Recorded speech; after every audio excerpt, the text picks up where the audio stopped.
Nhasi tabuda takananga muguta reHarare kunzvimbo yeHighfields kuFiyo. Nhasi tiri kuFiyo kwatava kuzoona mudzimai anonzi Patience Musa kana kuti Mai Jilimba. Aiwa, mudzimai uyu she is one person akazvigadzirira zita kuburikidza nemitambo yemadhirama, one of our living legends muZimbabwe. Aiwa, mudzimai uyu anozikanwa zvakare nekuita maadverts, vanozikanwa nekuishuta mavideos, mamusic videos, zvakafanana nevideo ravakamboshuta rinonzi Mukwasha naJapraise. Handiti nhasi ndobva tauya kuzoona kuti timbokurukura navo timbonzwa kuti zviri kufamba sei.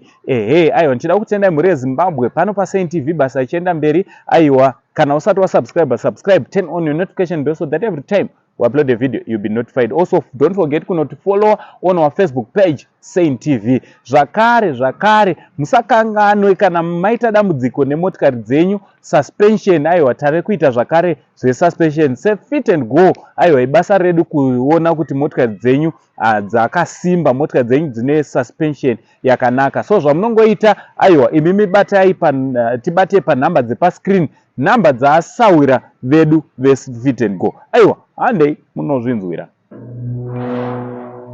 Aiwa, tisvikewo. Vakomana imi vakomana ndimera kuzoita ungati kabhebhi kudai kugeza kuchengetwa nemafanzi. Aiwa, mafanzi vari kuita basa guru. kuFacebook kuYouTube ndiri kuona kuti muri kubvira. Ndiri kubvira kapamba Jilimba skits zvisingaiti zvokuti vasati vakufollowa iga hamenowo kuti vane mwoyo wakaita kwemi mangosi kokusimba so. Aiwa, ndiri kuchengeta mazini. Aiwa, kudya ndafara mufunga mandirangarira. Nhasi tikatirega saka makasimberei. Aiwa, tinofara Mai Jilimba. Aiwa, tinofara. Kwei makadiko uncle? Aiwa, isusu tinofara.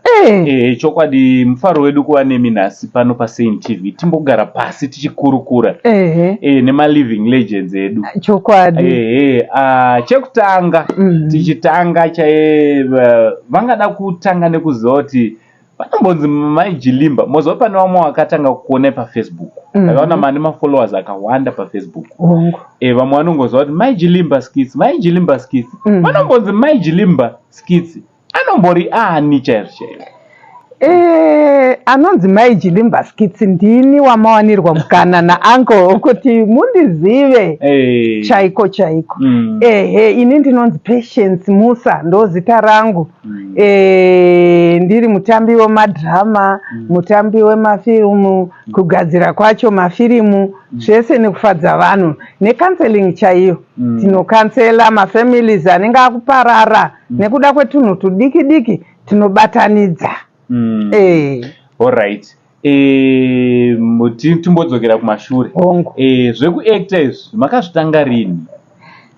Kana muchiri kurangarira. Zvekuacta izvi ndakazvitanga kuma 86 chitanga kuonekwa muruzhinji. Ndichiri mudiki chaizvo. Makatotanga nekuonekwa pazvivhitivhiti here kana kuti manga muchiri kuacta muchiri kuchikoro? Kazhinji takati actei tiri kuchikoro. Ndichibva ndichitorwawo nevamwe vane zvimitiko zvavo. Ndichibva ndazopinda muZTV. ZTV ndo yandirerazve. Ndo patakurira vachibva vazondionawo kuti aiwa inyanzvika munhu uyu. Saka madhirama mazhinji aiuya muZTV ndaipinda. Ndakabva ndazodzidza futi basa rekuita makeup. Ndiri makeup artist mumadhirama imomo, uyezve ndiri producer wemadhirama.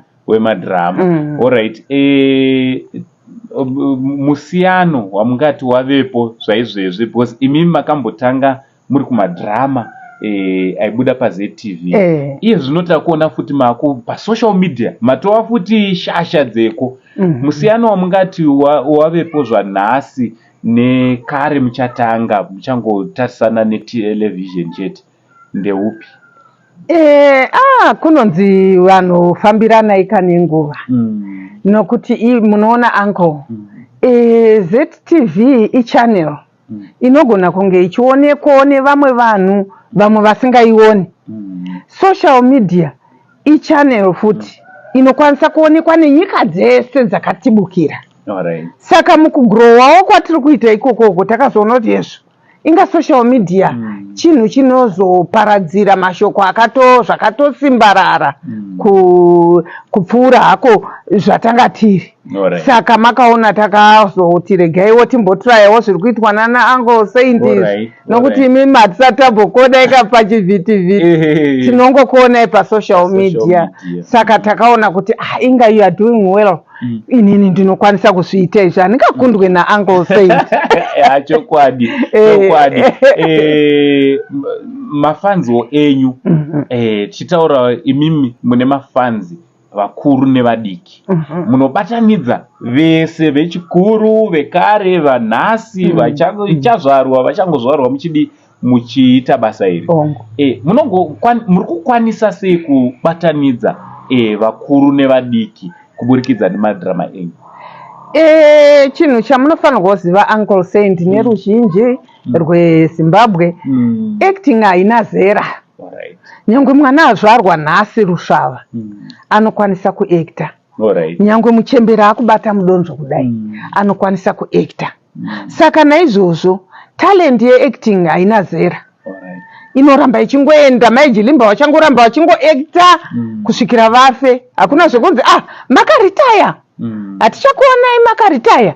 Aiwa, tinenge tingorimo chete mundima tichingorova kusvikira Mwari vatisvitsa patinofanirwa kuti tisvike tigumire pabasa redu. Saka kuzvigona kwandinozviita ndekwekuti inini ndinenge ndichiedza kuti chinhu ichi chisave chiri changu chete inini Maijilimba. Chive chine uparadzirwa hwemhuri dzimwe dziri kutotadza kuziva kuti ndopindawo sei muacting, ndopindawo sei muchinhu ichi. Saka with that mwoyo wangu wakanditaurira kuti ndinofanirwa kukuma vana vanoda zvavo, vanhu vakuru vanoda havo, tichiuya tichiita maskits tichitomhanyisa kuZBC ikoko. Mukatarisa kuZTV munoona maacting edu ikoko, maskits anenge ariko, vanoagamuchira nemufaro vachiappreciatawo kuti ibasa rakanaka ratiri kuita. Kazhinji mukazoona taakuisa kusocial media tinetenge tatovhetwa neZBC kuti chinhu ichi chakakodzera here kuonekwa neruzhinji nevana naamai nemukwasha. Nokuti kune mamwe madramas asingakwanise kuti aonekwe nevabereki vari pane vana, anonyadzisa. Isusu handiko kubasa kwedu Uncle. Isusu tinoita zvinhu zvekudzidzisa nekufadza ruzhinji. Tichimbodzokera mumashure, muchiri kurangarira mutambo wakaplaya paZTV muchiri kurangarira kuti pepe ndakapinda so, uye makakwana sei kuti munge muri munopindawo pamutambo iwowo? Mutambo wekuZBC kazhinji munoitwa maauditions. Kana uchienda kumutambo wokuti muri kutamba mutambo kune bhuku rinonyorwa, ngatimboti Aaron Chiundura Mwoyo anyora bhuku rake, kana kuti Itai Kakuwe anyora bhuku rake, handiti bhuku iroro tinoenda kuno anonzi maauditions. Maauditions iwayo ndo anokupa role yako, director anongokutarisa so otokuona kuti apa pakafita Uncle Saint, wopiwa script rakafita iroro. Kana iwo kanzi chipinda mukarekta yescript iroro, unzwisise upfeke script iroro, ukagona kuripfeka ukagona kupinda muaction yepart yaone uchiacta, unoenda unobva watora part wakutotanga kuactira vanhu. So ndo mapindiro amakaita. Saimi pamakatanga kuacta maiacta muchinzani vekutanga pamutambo wenyu wekutanga kana mitambo yekutanga muchirurangarira kuti maenzani? Yawandisa ka mitambo yachona? Yawandisa. Fanika yekumasure iyi munoziva kuti tautokanganwa. Pane mumwe mutambo waningai wainzi Mafuro Manyoro kare. Mafuro Manyoro inini ndakaa ndiri mudzimai uya anopengera vanoparadza dzimba vaya. Ehe. Saka munyori wakanga ari webhuku iroro anga ari Aaron Chiundura Mwoyo. Ehe. Raidirectwa kana ndisingakanganise naMusasa naDorothy Chidzau. Ehe. Saka it was ameno kuti kumakore api iwayo.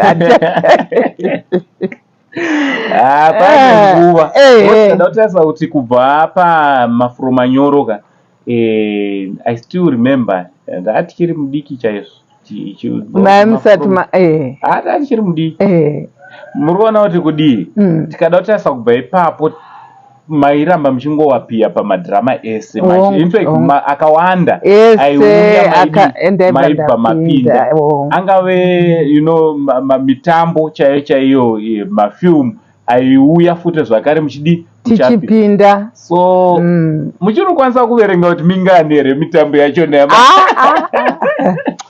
for now mitambo iyo it's more than 200 takaita madirectors akawanda vana Chidhuza vana Musasa vana Dorothy Chidzau vakawanda vana Shoko vakawandisa sokuti madirectors andashanda nawo so far nemitambo yandaacta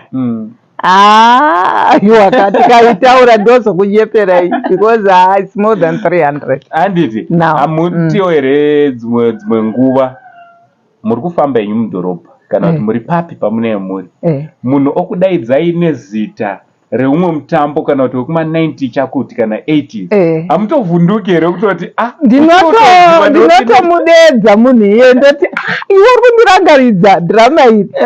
Remember paine imwe feni yakatonditi yakandidedza nerimwe zita so rakare anzi mai haniko ndikati iwe dhirama iroro uchiri kurirangarira ndikanzi mai Jilimba hamutombobuda mwoyo mangu because of that drama. Saka ndinoona kuti nyangwe izvozvi madhirama atiri kuita vana vadiki chaivo kana panzvimbo yandinoshandira vana vanotodhiraivhwa kutouya kutoti handei takanzwa kuti mai Jilimba vanowanika pakati mumbonoonawo mai Jilimba ndotoitwawo mainterviews netuvana chichiitwe chikoro chaitwa. Saka I feel so kutenda Mwari. Aiwa zvinofadza. Ndichida kubvunza zvakare papo. How does it feel to be a celebrity? Kuti pese pamafamba remember takambova pane umwe muchato iwe muri ndimaiva MC iwe in fact maitwa center of attraction ipapo. Mune muchinzwawo sei mwoyo menyu vanhu vese nekukudai kwavanokuitai? Ndinonzwa kutenda Mwari zvakanyanya nokuti kudiwa nevanhu haisi wishi yako iwishi yaMwari. Saka inini kazhinji kana dai ndichienda pamutambo ndotenda Mwari. Kana ndikandapedza mutambo ndinotenda Mwari. Kana ndikasangana nevanhu vanondipa mabasa ndinotenda Mwari. Nokuti ndo zviri kuita kuti zita rangu rirambe richingotaurwa. Hakusi kugona kwangu inyasha. Ende inini I feel so happy nokuti chinhu chandakapiwa chipo chaMwari chavakandipa ivo pachavo. Saka kana dai vanhu vakandidedza vachiti zvakati kana kuti chichi I feel kufara because ndaburitsa character yekupenga. Vabva vati amai vane utsinye. Ndine utsinye. Handitsamwe kuti wanditi ndine utsinye.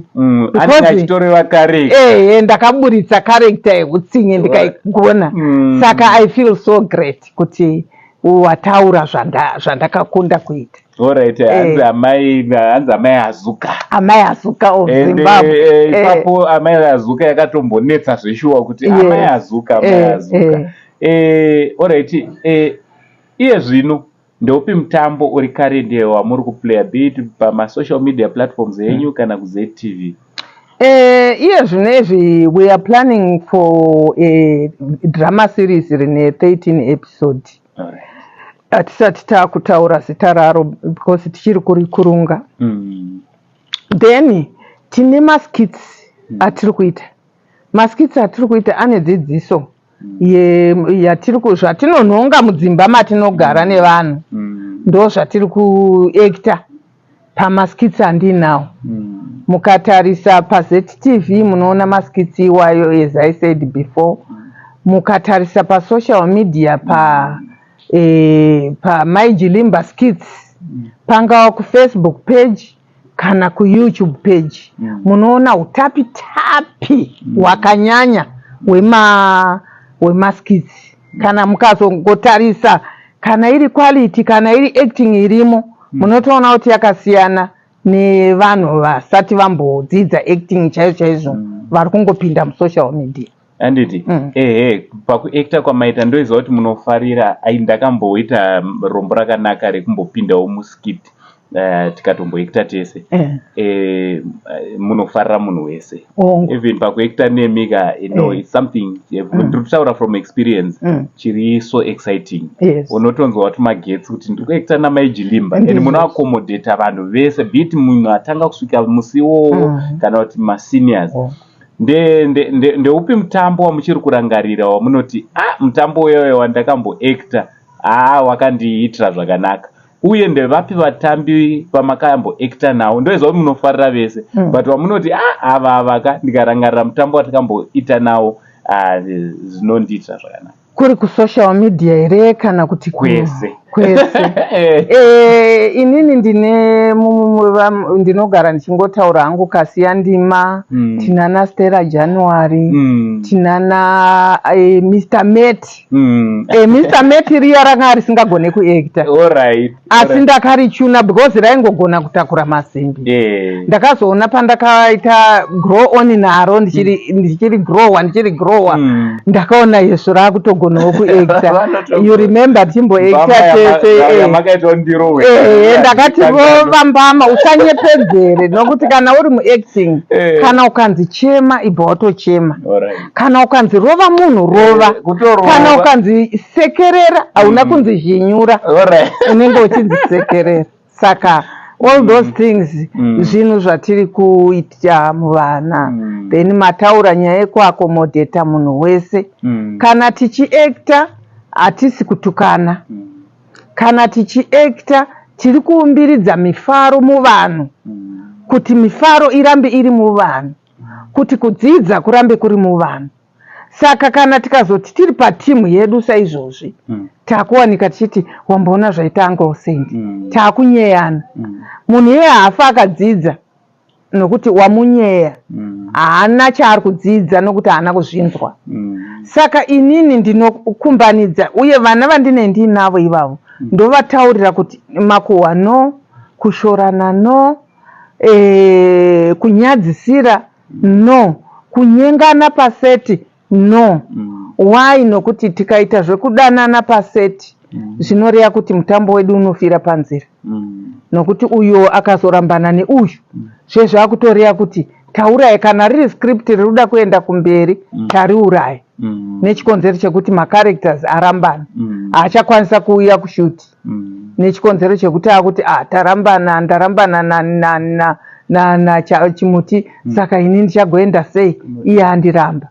Saka tinobva tazviganhura izvokuti kunouyai tichifara tichiita basa ratainga. Kuzvekunyengana nezvetiraiko kunze uko hatizozvida panapa. Saka so tiri papo zvakare mambotaura mukati zvoni muri ngavauye muchivadzidzisa kureva kuti are you open for those? Pane vamwe vanhu vari ma-inspiring actors vanoti ndoda kutozoitawo samamajili, kamwe kasikana kechidiki nekakomana kechidiki. Mukana wachona uripo here wekuti vange vari vanokubatai vachizodzidzawo kubva kwamuri? Vese vamunoona ndinavo ivo vaya vanowana mukana wokutongonditsvagawo kuti maijilimba ndokumbirawo kuekta nemi. Ndotanga ndamuona kuti akamira sei mwana, ndotanga ndamuona kuti mwana uyu anogona kuti tiekte nayewo here. Passion yake ndeyei asati auya kwatiri tonzwisisana ipapo. Uyezve chimwe chinhu chiri kutondinetsa pakuekta nevana, kuti hatina facility yakakwana, hatinawo zvekuti tibatsire vana. Vamwe inherera dziri kutouya kwandiri dzichiti inini handina zvandingakwanise kuita kana kuti chii. Hatina rubetsero rwatinokwanisawo kuwana. Saka tinechiti kana tagurumawo vana imomomo, kana vane macompanies havari kungotipa mari chete, ngavatipe basa rekuadvertiser macompanies avo, rekuadvertiser maproject avo, maproducts avo. Tikakunda kuita izvozvo vakanhongowo muvana vandendinavo ivavo kuti tidedzereiwo Uncle Saint naMai Jilimba vauye vati advertise this product. Tidedzereiwo Dhunda uyo Chale uyo naMai Jilimba vati advertise all this product. Anakuda Rashman. Tine chinzwa kutenda Mwari kuti ndosaka ndiri kuudza that team iyoyo kuti macompanies ega pachawo vane right yekuti Mai Jilimba tigirewo nhingi auye muadvertise this. Ndo imwe way yatiri kukumbirawo nayo mumacompanies, nyangwe muhurumende yedu chaimo, nyangwe kupi, kuti tikwanise kubatsira vana ivava vari kuuya mandira vachiuya. Mashoko amungada kusiyira kumafanzi enyu nevamwe vasati vambokuonai handiti pamwe watanga kuona izvezvi mungada kusiyirawo mashoko ekuti kudikwa? Inini ndoda kusiyira mafanzi angu nemafanzi achangoburwa kwandiri kuti ini ndiri munhu anofara. Ndinoda kuti amuone fesi yangu yainombonyana because ndogara ndichifara. Saka inini ndinoda vanhu vanofara. Handidi vanhu vanouya nemiedzo yakaipa kana kuti tigarisane zvakaipa iwe wabva kuna Mai Jilimba. Aiwa, inini kana munhu ari kwandiri chete ndiye nchongomuratidza mazwi akanaka, anoumbiridza, anofadza mhuri yake, anofadza vavakidzani. Ndo kubasa kwangu chaiko ikoko. Saka ini ndinoti whoever anenge achida kundiwana anondiwana pa 0775 274 581. Ndo namba dzandinobatwa nadzo pane anything chinenge chichinetsa kana chichida kugadziriswa, kana vane vachidawo kuti tibate basa kwavari, zvikuru maadverts.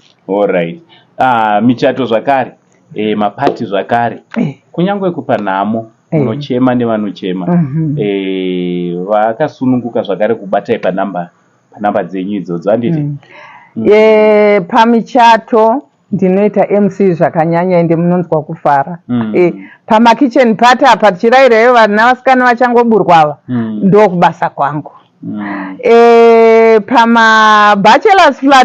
Pama-bachelors party futi ndiri mukadzi wani ndichirayira vakomana vechikomana vechirume ndinozvida, ndinozviita zvakanyanya. Pama-adverts tataura zvingani naibaba? Tataura zvese. Aiwa, vabata zvamunongoita vabate panhamba dziri pascreen. Also, let's not forget, uchingobva panapa kuona video rinoiri, bit wariona pa YouTube, ibva watono subscribe pa channel ya Amai Jilimba Skits. Also, nekunofollowa pa Facebook page rawo ari kubvira, ari kuita kupisa, rakanzi Amai Jilimba Skits. Ayo, ndinoda kukutendai Mai Jilimba nenguva yenyu yamatipa yekuti tinge tinogara pasi tichikurukura. Aiwa uncle, inini ndatenda zvikuru kana pandaona muchisvika pagedhi apo. Ndanzwa kufara kuti chokwadi vauya. Ndatembenge ndichiti ndimbofa ndakawanda munhu akaita semi pano. Aiwa, kana neniwo futi ndafara zvisingaiti. Mwari vakuitirei zvakanaka nebasa ramuri kubata mukati menyika ino yeZimbabwe. Uncle Saint, muri kudakadza, muri kuita zvinhu zvinomutsa mweya yakawanda mukati mekunamata. Aiwa, tinotenda. Kana tichitsigirwa nemalegends kudai, tichamirirei? Isita kutoramba tichiendera mberi nebasa redu. Aiwa, ngazviita. Aiwa, ndinotenda. Aiwa, sekuona kwamaita kuti tanga tichikurukura naPatience Musa, our living legend. Vanozikana zvakanyanya nekuti Amai Azuka, vanozikana nekuti Amai Meki, Amai Jilimba ndoriri kubvira zvamai manje. Aiwa, makasununguka unyora comment section kuti munofungei nezve celebrity renyu, our living legend. also nekuvabatawo panhamba dzavo muchivapawo mabasa. Mwari wakudenga vakuitire zvakanaka, vakufudze mberi. Tinogashira ango. Tatenda from Ango Saint naamai Jilimba for now tichiti it's much love.